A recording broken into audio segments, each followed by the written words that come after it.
ओवीज kitchen या recipe चॅनलमध्ये तुमचे स्वागत आहे.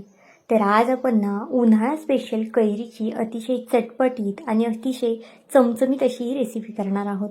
तुम्ही यापूर्वी ही रेसिपी कधीच केली नसेल, इतकी जास्त अप्रतिम ही रेसिपी तयार होते. तुम्ही ही रेसिपी आंब्याची केली असेल पण कैरीची कधीच केली नसेल. खायला खूप जास्त छान लागते, त्यामुळे नक्कीच एकदा करून पहा.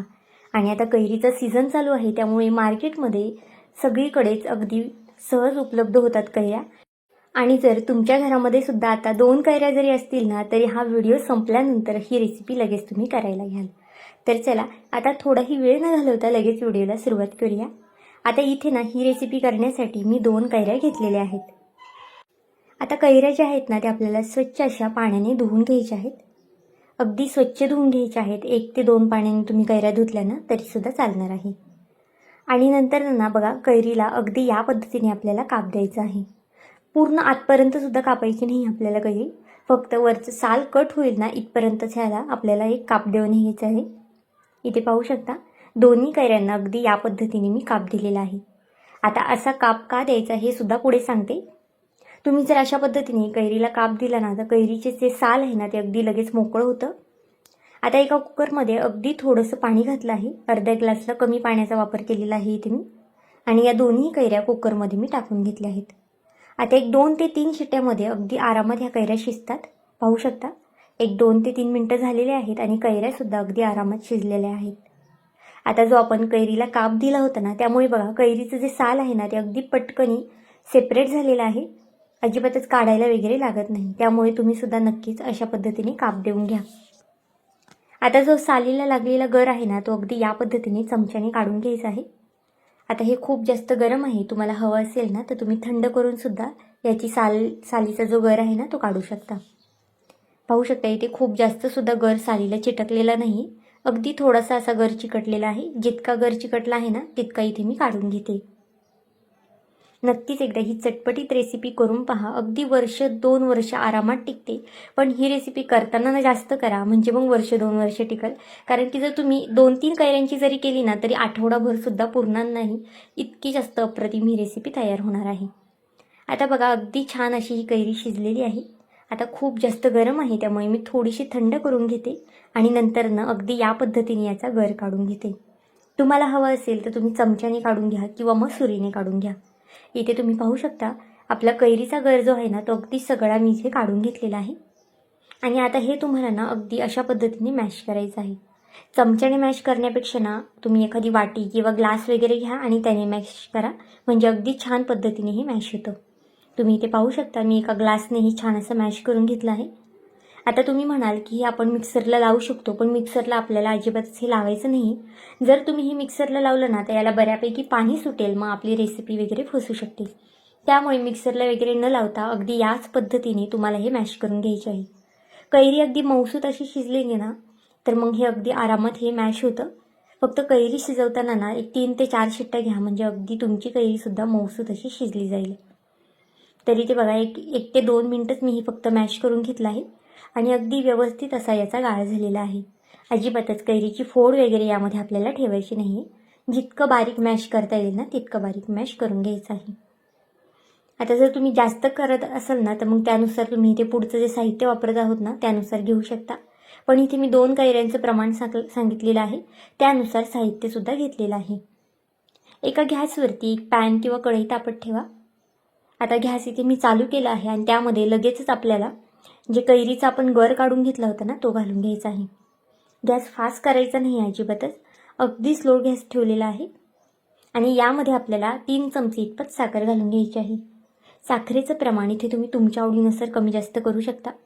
जर तुम्हाला हा पदार्थ थोडासा आंबट, गोड, तिखट असा हवा असेल तर साखर टाकताना थोडीशी कमी टाका. नाही तर मग जर तुम्ही खूप जास्त साखर टाकली मग पदार्थ खूप जास्त गोड होईल आणि मग त्याचा आंबटपणा खूप कमी होईल. आता साखरेऐवजी तुम्ही इथे गुळाचा सुद्धा वापर करू शकता. 2 ते 3 चमचे गुळसुद्धा इथे तुम्ही घालू शकता. आता बघा, याचा रंग थोडासा बदलेपर्यंत हे मी परतून घेतला आहे. एकूण इथे 6 ते 7 मिनटं मी हे परतून घेतलं आहे. आणि अगदी स्लो गॅसवरती परतायचं आहे. अजिबातच गॅस कुठेही तुम्हाला फास्ट वगैरे करायचा नाही. जर तुम्ही गॅस फास्ट केला तर हे पटकन आकसून जाईल. त्यामुळे शक्यतो अगदी बारीक गॅसवरती तुम्हाला हे परतून घ्यायचं आहे. इथे बघा पहिल्यापेक्षा हे जे बॅटर आहे ना ते अगदी थोडंसं दाटसर झालेलं आहे. सुरुवातीला आपलं बॅटर जे आहे ना थोडंसं पातळ होतं, त्यामुळे आता बघा थोडंसं शिजवल्यानंतर ह्याला थोडंसं एक दाटसरपणा येतो. यामध्ये काही असे चटपटीत आपण मसाले घालून घेऊया. अर्धा चमचा इथे बघा मी बेडगी मिरची घातली आहे. याने रंग खूप छान येतो, त्यामुळे आवर्जून घाला.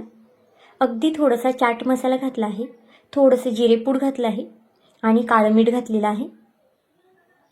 काळं मीठ नसेल तर त्याऐवजी तुम्ही आपलं जे रेग्युलर आपण जे मीठ घरात वापरतो ना ते घातलं तरी चालेल. यामध्ये जर तुम्हाला अजून दुसरं काही घालायचं असेल ना, जसं की जिरी पावडर, काळी मिरी पावडर, तर तीसुद्धा तुम्ही इथे घालू शकता. आता हे घातल्यानंतर ना आपल्याला अगदी छान असं मिक्स करून घ्यायचं आहे. मसाले घातल्यानंतर खूप वेळसुद्धा आपल्याला हे शिजवत बसायचं नाही आहे. एखाद्या मिनिटभर फक्त आपल्याला हे परतून घ्यायचं आहे, म्हणजे मसाले जे आहेत ना ते अगदी एकजीव होतात यामध्ये. आणि गॅस इथे आपल्याला आता बंद करून घ्यायचा आहे. पाहू शकता अगदी छान असा रंग आलेला आहे. तुम्हाला जर अजून थोडंसं तिखट वगैरे करायचं असेल ना तर तुम्ही यामध्ये लाल तिखटाचा सुद्धा वापर करू शकता, म्हणजे तुमचा जो पदार्थ आहे ना तो छान आंबट गोड तिखट असा होईल. पाहू शकता अगदी परफेक्ट असं बॅटर आपलं तयार झालेलं आहे. बॅटर थंड होत आहे तोपर्यंत जर तुम्ही चॅनलला अजूनही सबस्क्राईब केलं नसेल तर नक्कीच एक लाईक आणि सबस्क्राईब करून घ्या, कारण की तुमचे एक लाईक एक सबस्क्राईब हे नवीन यूट्यूबरसाठी खूप जास्त मोलाचं असतं. तसाच माझा हा व्हिडिओ तुम्ही कोणत्या देशातून शहरातून पाहत आहात ना हे सुद्धा मला कमेंट करून सांगायला मात्र विसरू नका. आता इथे बघा एक प्लेट घेतली आहे. तुम्ही जर जास्त क्वांटिटीमध्ये करत असाल ना तो कोणताही ट्रे घेऊ शकता किंवा एखादा प्लास्टिकचा जो कागद असतो ना त्यालासुद्धा तुम्ही इथे तेल लावून घेऊ शकता. पण इथे आपण 2च कैऱ्या वापरल्या आहेत ना, त्यामुळे आपल्याला प्लेट पुरेशी आहे. प्लेटला थोडंसं तेल किंवा तूप लावून घ्या. इथे मी थोडंसं अगदी 2-3 थेंब तेल घातलं आहे आणि अगदी छान पद्धतीने सगळीकडून तेल पसरून घेतलं आहे. त्यानंतर बघा आपलं जे बॅटर आहे ना कैरीचं ते यामध्ये आपल्याला घालून घ्यायचं आहे. तुम्ही यापूर्वी नक्कीच आंबा पोळी केली असेल, पण कैरी पोळी कधी केली आहे का हे सुद्धा मला नक्की कमेंट करून सांगा. खायला खूप जास्त अप्रतिम लागतं आणि वर्षानुवर्षभर अगदी छान असं टिकतंसुद्धा. जेवण झाल्यावर सुद्धा तुम्ही हे खाऊ शकता. अगदी चटपटीत लागतं खायला, त्यामुळे नक्कीच एकदा करून पहा.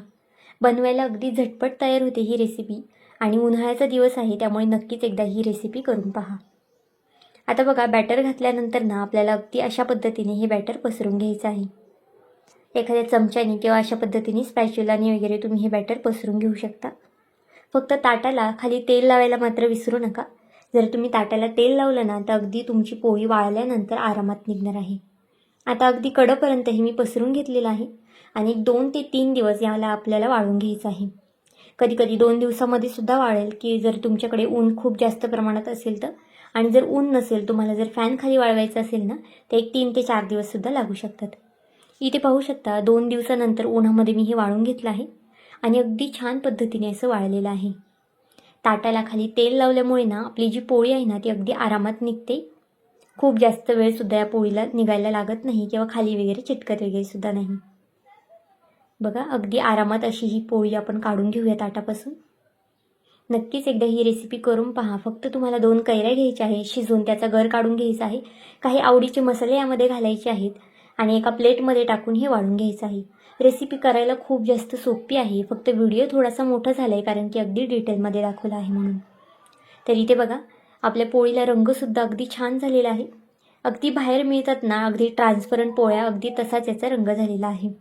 आता याला ना तुम्ही कोणत्याही आकारामध्ये कट करून घेऊ शकता. अगदी लहान लहान चौकोनी आकार करा किंवा मग लांब लांब आकार करा. तुम्हाला जे आकार आवडतील ना त्या आकारामध्ये तुम्ही हे कट करून घेऊ शकता. आणि एखाद्या पॅक डब्यामध्ये किंवा काचेच्या बरणीमध्ये वगैरे ना तुम्ही हे भरून ठेवू शकता. आरामात वर्षभर हे टिकतं.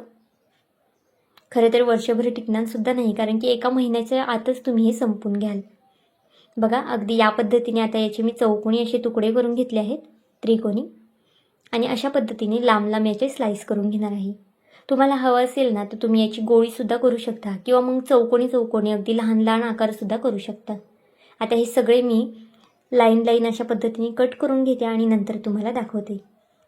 आता इथे पाहू शकता सगळे कट करून झालेले आहेत आणि अगदी अशा पद्धतीने एक मी हे ठेवून घेतले आहेत. आता हे एक ठेवल्यामुळे ना आपल्याला याला पिठी साखर लावायची आहे. त्यामुळे अशा पद्धतीने पसरून ठेवलं ना तर अगदी व्यवस्थित अशी पिठी साखर याला लागली जाते. आता थोडासा लाईटचा इश्यू आहे त्यामुळे कलरमध्ये तुम्हाला चेंज वाटत असेल. आता बघा अगदी व्यवस्थित अशी भुरभुरायची आहे आपल्याला यावरती पिठी साखर. तुमच्याकडे पिठी साखर नसेल ना तर तुम्ही आपली जी रेग्युलर साखर असते ना ती मिक्सरला फिरवून घेतली तरी चालेल. आणि अगदी हाताने अशा पद्धतीने आपल्याला हे चोळून घ्यायचं आहे. यामुळे काय होतं, आपला जी पदार्थ आहे ना तो वरनं छान गोडसर लागतो आणि आतून छान आंबट गोड असा लागतो आणि अजिबातच एकमेकांना चिटकतसुद्धा नाही. बघा, सगळीकडून अशी पिठी साखर मी लावून घेतली आहे आणि एका प्लेटमध्ये किंवा डब्यामध्ये तुम्ही हे काढून घेऊ शकता. आता इथे मी सगळ्या कैरीच्या ज्या पोळ्या आहेत ना त्या काढून घेतल्या आहेत एका प्लेटमध्ये. तुम्ही याला कैरी मसाला कैरी म्हणू शकता किंवा मग तुम्ही जे नाव द्याल ना ते मला नक्कीच कमेंटमध्ये सांगा, म्हणजे मी सुद्धा नक्कीच त्याला ते नाव देईल. तुम्हाला जे नाव सुचत असेल ना तुम्ही याला ते देऊ शकता. आता इथे एक मी तोडूनसुद्धा दाखवणार आहे तुम्हाला. तुम्हाला हवं असेल ना तर तुम्ही हे जाडसुद्धा करू शकता, पण इथे मी अगदी छान पातळ पातळ केलेले आहेत. तुम्हाला ज्या पद्धतीने ह्या वड्या करायच्या असतील किंवा ज्या पद्धतीने आकार द्यायचा असेल ना त्या पद्धतीने इथे करू शकता. तर आजची ही साठवणीची रेसिपी तुम्हाला कशी वाटली मला हे कमेंट करून नक्की सांगा. आणि चॅनलवरती नवीन असाल तर चॅनलला एक लाईक आणि एक सबस्क्राईब करायला विसरू नका. पुन्हा भेटूया आपण अशाच एका नवीन व्हिडिओमध्ये. तोपर्यंत बाय.